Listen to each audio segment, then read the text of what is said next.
Hello students, today's topic is effect of solvent on electronic transitions. हमने electronic transitions के बारे में पढ़ा था, कितने प्रकार के इलेक्ट्रॉनिक ट्रांजिशंस होते हैं और प्रत्येक ट्रांजिशंस के लिए क्या रिक्वायरमेंट होती है। उसी क्रम में हम देखेंगे आज कि इलेक्ट्रॉनिक ट्रांजिशंस पर सॉल्वेंट का क्या प्रभाव पड़ता है। कि the position and intensity of an absorption band may shift when the spectrum is recorded in different solvents. कि अलग अलग सॉल्वेंट में जब हम स्पेक्ट्रा को रिकॉर्ड करते हैं तो जो स्पेक्ट्रा में जो बैंड्स प्राप्त होते हैं उनकी पोजीशन और इंटेंसिटी डिपेंड करती है टाइप ऑफ सॉल्वेंट पर। अ dilute solution sample solution is preferred for analysis. ये हमने बियर लिम्बर्ट में भी पढ़ा था कि हमेशा डाइल्यूट सॉल्यूशन को ही हम यूज़ करते हैं और most commonly used solvent is 95% ethanol because it is cheap and transparent down to 210 nanometre. 95% ethanol UV visible spectroscopy के लिए बेस्ट सॉल्वेंट है क्योंकि इसकी ये क्वालिटीज़ हमने लिखी हैं कि ये चीप है और ट्रांसपेरेंट डाउन टू 210 नैनोमीटर। ये सबसे इम्पॉर्टेंट बात है। Some other solvents which are transparent above 210 nanometre are n-hexane, methyl alcohol, cyclohexane, acetonitrile, diethyl ether etcetera. लेकिन जो मोस्ट कॉमनली सॉल्वेंट है used solvent that is 95% ethanol. Position as well as intensity of absorption maxima get shifted for a particular chromophore by changing the polarity of the solvent. जैसे जैसे हम solvent की polarity को change करते हैं उसी के अकॉर्डिंग पोजीशन और इंटेंसिटी ऑफ लैम्बडा मैक्स वो भी शिफ्ट होती जाती है। लेकिन यहाँ पर हम देखेंगे कि by increasing polarity of solvent जिसमें मुख्य रूप से डाईईन एंड कॉन्जुगेटेड हाइड्रोकार्बन्स हैं, they do not experience any appreciable shift, यानी उनके एब्जॉर्प्शन बैंड में किसी प्रकार का शिफ्ट नहीं दिखाई देता। कब? जब हम सॉल्वेंट की पोलरिटी को चेंज करते हैं। तो जनरल फॉर्म में अगर हम कहें तो हम ये कह सकते हैं कि lambda max for the non-polar compound is the same in alcohol, means alcohol क्या है? polar solvent है, as well as in hexane means non-polar solvent है। अगर हम non-polar compound की बात करें तो उसका जो लैम्बडा मैक्स होगा वो पोलर और नॉन पोलर सॉल्वेंट में समान रहता है, यानी वहाँ पर आपको सॉल्वेंट इफेक्ट नहीं दिखाई देगा। लेकिन जब हम बात करते हैं कि lambda max for the polar compound, किसी भी पोलर कंपाउंड की लैम्बडा मैक्स के बारे में बात करेंगे तो is usually shifted with the change in polarity of the solvent. Solvent की पोलरिटी के साथ साथ पोलर कंपाउंड की जो लैम्बडा मैक्स होती है वो शिफ्ट हो जाती है। तो इसी को हम समझ सकते हैं कि alpha beta unsaturated carbonyl compounds में, तो alpha beta unsaturated carbonyl compound show two different shifts. तो पहली जो शिफ्ट होगी वो due to n to pi star transition होगी और सेकेंड जो शिफ्ट होगी वो due to pi star transition. तो सबसे पहले हम बात करेंगे कि n to pi star transition के केस में तो जो एब्जॉर्प्शन बैंड होगा वो पहली बात है लेस इंटेंस बैंड आपको ऑब्टेन होगा और इस केस में the absorption band moves to shorter wavelength by increasing the polarity of the solvent। तो इस केस में जो absorption band होगा वो shorter wavelength की तरफ शिफ्ट हो जाएगा। वो क्यों शिफ्ट हो जाता है उसको हम आगे आने वाले हमारे लेक्चर में पढ़ेंगे। इसी प्रकार से हम बात करेंगे दूसरे शिफ्ट की जो हमें प्राप्त होती है due to pi star transition और ये हमें इस केस में हमें इंटेंस अब्जॉर्प्शन बैंड प्राप्त होता है। और यहाँ पर हम देखेंगे कि जो अब्जॉर्प्शन बैंड होगा वो moves to longer wavelength by increasing the polarity of the solvent. तो दो प्रकार की हम शिफ्ट देखेंगे। पहली शिफ्ट वो होगी due to N to π transition, जिसमें अब्जॉर्प्शन बैंड जो होगा वो शॉर्टर वेवलेंथ की तरफ शिफ्ट हो जाता है। और दूसरा जो हम ट्रांजिशन देखेंगे π to π ट्रांजिशन, और उसकी वजह से जो अब्जॉर्प्शन बैंड होगा वो लॉन्गर वेवलेंथ की तरफ शिफ्ट हो जाएगा। तो स्टूडेंट्स इसी को हम आगे यहाँ पर रिप्रेजेंट करेंगे। तो यहाँ आप देखिए एकदम हर चीज़ क्लियरली आपको प्रेजेंट की हुई है। देखिए यहाँ पर ये दोनों प्रकार के ट्रांजिशंस आपको दिखाए गए हैं। हमने ये ग्राफ प्लॉट किया है एनर्जी वर्सेस सॉल्वेंट पोलैरिटी के बीच में। यहाँ ये सॉल्वेंट की पोलैरिटी कम है और इधर आप जाएंगे तो इसकी पोलैरिटी ऑफ सॉल्वेंट जो होगी वो इंक्रीज होती जाएगी और उसकी करस्पॉन्ड हम एनर्जी देखेंगे। तो दो ट्रांजिशंस यहाँ पर प्रेजेंट किए हुए हैं। एक तो फर्स्ट है π to π ट्रांजिशन और सेकेंड जो ट्रांजिशन है वो N to π ट्रांजिशन है यहाँ पर। तो पहले हम बात करेंगे जो फर्स्ट ट्रांजिशन है वो π to π ट्रांजिशन। तो देखिए स्टूडेंट्स यहाँ पर सबसे पहली बात है कि π to π ट्रांजिशन में जो एक्साइटेड स्टेट है जो जिसे हम बोलेंगे पाई स्टार, तो pi star excited state is more polar as compare to pi. Clear?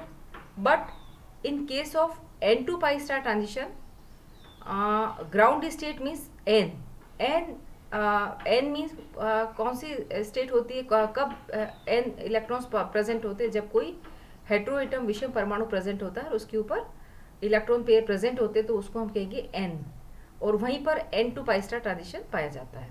तो जो N अवस्था N ऑर्बिटल होंगे तो polarity of the N is more as compare to the pi star, यानी ये ग्राउंड स्टेट हो गई N to π में और ये वाली हो गई एक्साइटेड स्टेट।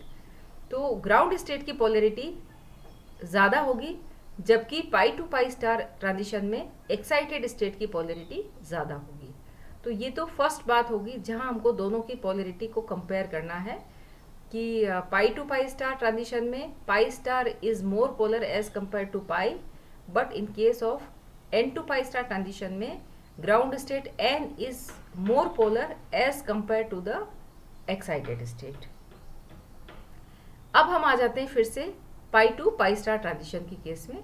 तो हमने यहाँ पर बताया कि π to π ट्रांजिशन में पाई स्टार जो है वो ज़्यादा पोलर होने की वजह से ये जो पाई ऑर्बिटल होगा वो पाई स्टार ऑर्बिटल होगा वो पोलर सॉल्वेंट के साथ स्टेबलाइज हो जाता है, मोर स्टेबलाइज्ड हो जाता है। देखिए ये कोई भी पोलर कंपाउंड है और यहाँ पर ये पाई स्टार जो ऑर्बिटल होगा वो इसके साथ ज़्यादा स्टेबलाइज हो जाएगा, या तो ये हाइड्रोजन बॉन्डिंग के द्वारा या फिर ये इसके सॉल्वेंट के साथ एसोसिएशन करता है। इसकी वजह से इसकी स्टेबिलिटी पाई स्टार ऑर्बिटल की स्टेबिलिटी ज़्यादा हो जाती है। हम ये भी कह सकते हैं कि the dipole interaction with the solvent molecule, ये भी हो सकता है, और इसकी वजह से it lower the energy of the excited state more than the ground state. तो इसकी वजह से पाई स्टार की एनर्जी आप देखिए ये यहाँ से यहाँ हो जाएगी। तो इसके स्टेबलाइजेशन की वजह से पोलर सॉल्वेंट में ये स्टेबलाइज हो जाता है, इसकी वजह से ये इसकी एनर्जी पाई स्टार के एनर्जी देखिए कम होकर के यहाँ हो जाएगी। और अब इन दोनों का जो एनर्जी गैप देखिए पोलर सॉल्वेंट में पाई टू पाई स्टार का जो एनर्जी गैप होगा वो लेस पोलर या नॉन पोलर सॉल्वेंट के कंपैरिजन में कम हो जाता है।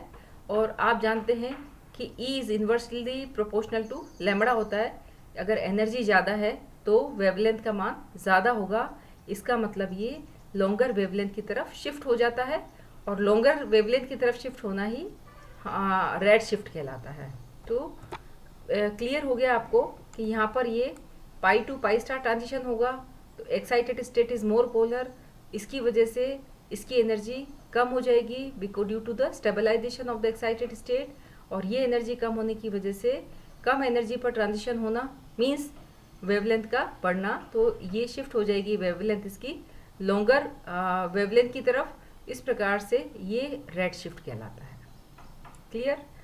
नेक्स्ट हम बात करेंगे n to pi star transition की। तो देखिए मैंने आपको पहले भी बताया कि ground state is more polar as compare to the excited state.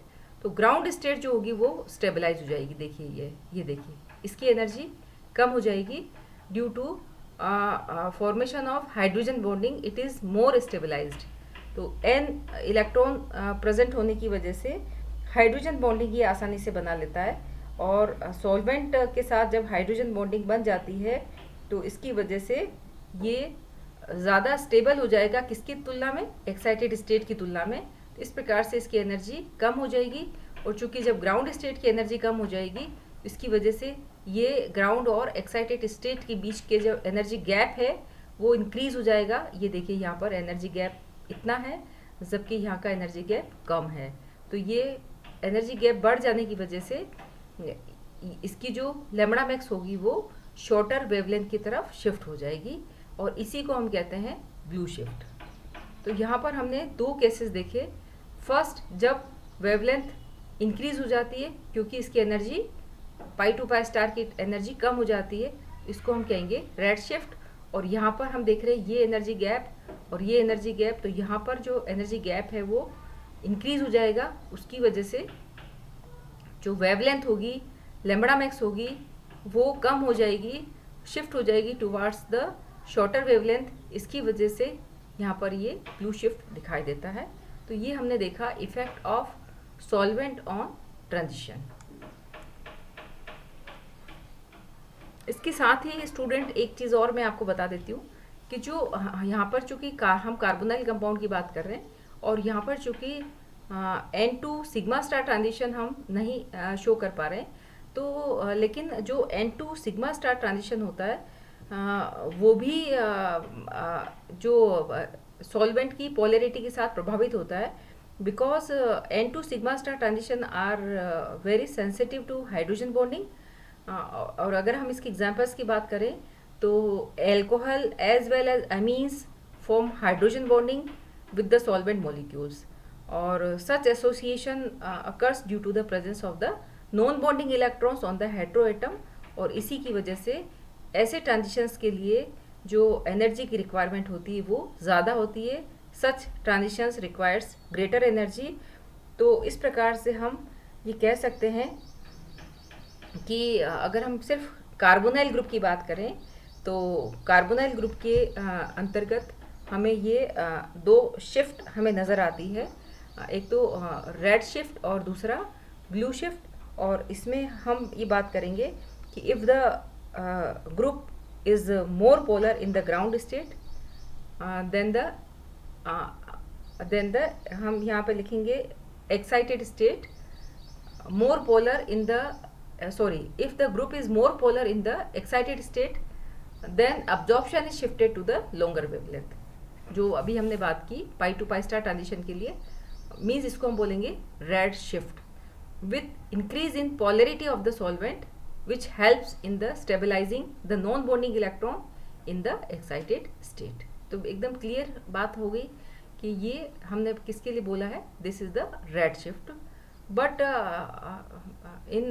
if the group is more polar in the ground state means हम n की बात कर रहे हैं, then in the excited state pi star की बात कर रहे हैं, then increasing polarity of the solvent stabilizes the non-bonding electron in the ground state due to the hydrogen bonding and thus absorption is shifted to the lower wavelength। this is the blue shift। तो इस प्रकार से हमने दोनों प्रकार की shift देखी। Red shift है जिसमें वो लॉन्गर वेवलेंथ की तरफ शिफ्ट हो जाता है लैम्बडा मैक्स, और ब्लू शिफ्ट है जिसमें लैम्बडा मैक्स होगा वो शॉर्टर वेवलेंथ की तरफ शिफ्ट हो जाएगा। और इसी को अगर हम जनरल वे में हम कहें तो हम ये कह सकते हैं कि increase in the polarity of the solvent generally shift n to pi star transition and n to sigma star transition also bands to shorter wavelength and pi to pi star bands to longer wavelength। तो हमने n to sigma star की बात भी कर ली। n to pi star और n to sigma star होगा वो तो shorter wavelength की तरफ शिफ्ट हो जाएगा, और pi to pi star band होगा वो longer wavelength की तरफ शिफ्ट हो जाएगा। तो इस प्रकार से हमने ये देखा कि सॉल्वेंट का क्या इफेक्ट होता है ट्रांजिशन पर। इसी के साथ हम एक चीज़ और डिस्कस करेंगे कि effect of solvent polarity on the various types of band. जो बैंड्स हैं वो किस प्रकार से प्रभावित होते हैं सॉल्वेंट की पोलरिटी से। हमने 3 बैंड्स पढ़े थे, के बैंड, आर बैंड और बी बैंड। तो इन बैंड्स पर सॉल्वेंट की पोलरिटी का क्या प्रभाव पड़ेगा वो हम यहाँ पर देखेंगे। फर्स्ट है के बैंड, और आप जानते हैं कि के बैंड मीन्स क्या होता है, वो रिलेटेड होता है कॉन्जुगेशन से। और यहाँ पर मेन जो इफेक्ट दिखाई देगा वो absorption due to the conjugated enes and enones. उसमें मुख्य रूप से हम देखेंगे कि सॉल्वेंट की जो पोलरिटी को अगर हम चेंज करेंगे तो वो बैंड किस प्रकार से प्रभावित होंगे। तो के बैंड को हम 2 अलग अलग पार्ट में देख सकते हैं। फर्स्ट, के बैंड ड्यू टू कॉन्जुगेटेड डाईईन्स।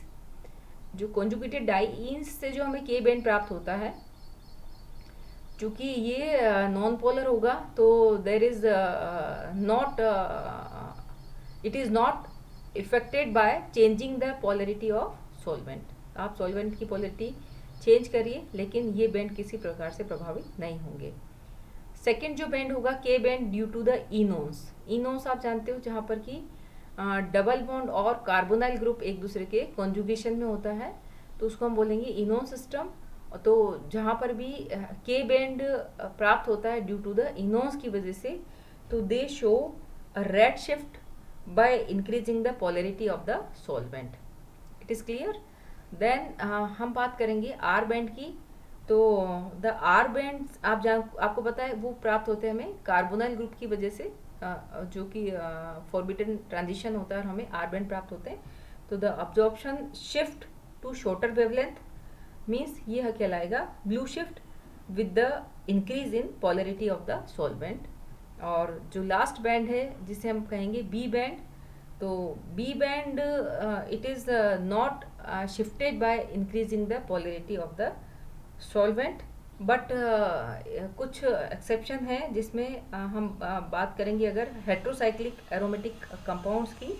तो वहाँ पर हमें जो हाइपरक्रोमिक शिफ्ट दिखाई देती है। हाइपरक्रोमिक शिफ्ट का मतलब आप समझ गए होंगे कि इंक्रीज इन एप्सिलॉन मैक्स, वो हमें ज़रूर शिफ्ट दिखाई देती है by increasing the polarity of the solvent. बाकी दूसरे सभी कंपाउंड्स में बी बैंड्स के लिए they are not shifted by increasing the polarity of the solvent. तो ये हमने कंप्लीट स्टडी किया आज की क्लास में कि इलेक्ट्रॉनिक ट्रांजिशंस पर सॉल्वेंट की पोलरिटी का क्या प्रभाव होता है। तो ये आज के लिए बस इतना ही। Thank you very much.